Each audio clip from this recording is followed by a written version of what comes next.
মানে হলো অ্যাগ্রেসিভ মানুষ আমার খুব একটা পছন্দ না। মানে একেবারেই পছন্দ না। আপনার এই বদলে যাওয়াটা দেখে আমার বেশ ভালো লাগছে। কালকের আপনি আর আজকের আপনির মধ্যে অনেক পার্থক্য।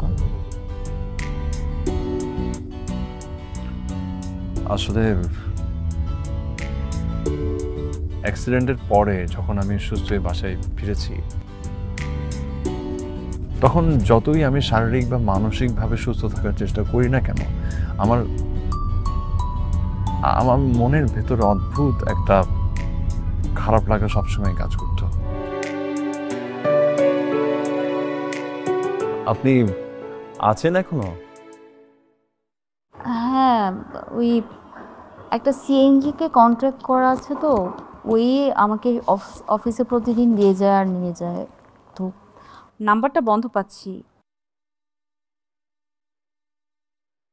আপনি যদি কিছু মনে না করেন তাহলে আমার সঙ্গে আসতে পারেন, আমি আপনাকে ড্রপ করে দিলাম, আমার গাড়ি আছে।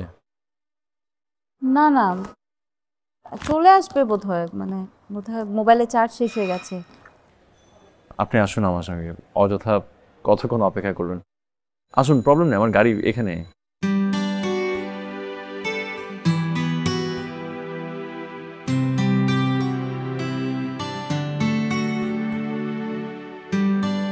আসুন।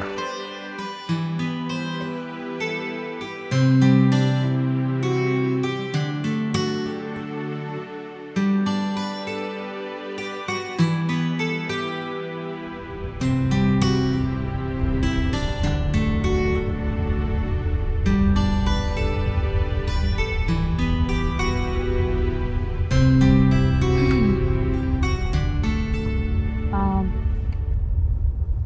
একই মানুষের দুটো রূপ দেখে বেশ ভালোই লাগছে। মানে মানে হলো অ্যাগ্রেসিভ মানুষ আমার খুব একটা পছন্দ না। মানে একেবারেই পছন্দ না। আপনার এই বদলে যাওয়াটা দেখে আমার বেশ ভালো লাগছে। কালকের আপনি আর আজকের আপনির মধ্যে অনেক পার্থক্য। আসলে অ্যাক্সিডেন্টের পরে যখন আমি সুস্থ হয়ে বাসায় ফিরেছি, তখন যতই আমি শারীরিক বা মানসিকভাবে সুস্থ থাকার চেষ্টা করি না কেন, আমার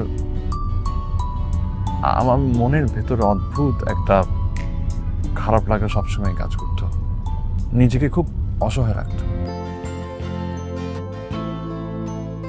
তাই মানুষের করুণা আমি আসলে নিতে পারতাম না। কেউ যদি করুণা দেখাতো বা দেখায়, আমি না সহ্য করতে পারি না। কেন? কারণ মানে আমার সঙ্গে করুণা দেখিয়ে কথা বলার কি আছে? আমার বিবেক আছে, বুদ্ধি আছে, শিক্ষা আছে, যোগ্যতা আছে। আমি হাঁটতে পারি না বলে মানুষ আমাকে করুণা দেখিয়ে কথা বলবে, মানে এটা। তবে গতকাল আপনাকে লিফটে দেখে আমার কষ্টটা না অনেকখানি কমে গেছে, জানেন? আপনার গল্প আমার গল্প প্রায় একই রকম।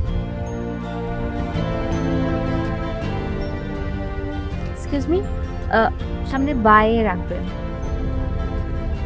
বাসায় চলে এসেছি। হ্যাঁ, ও চেয়ার ব্যবস্থা করেছি।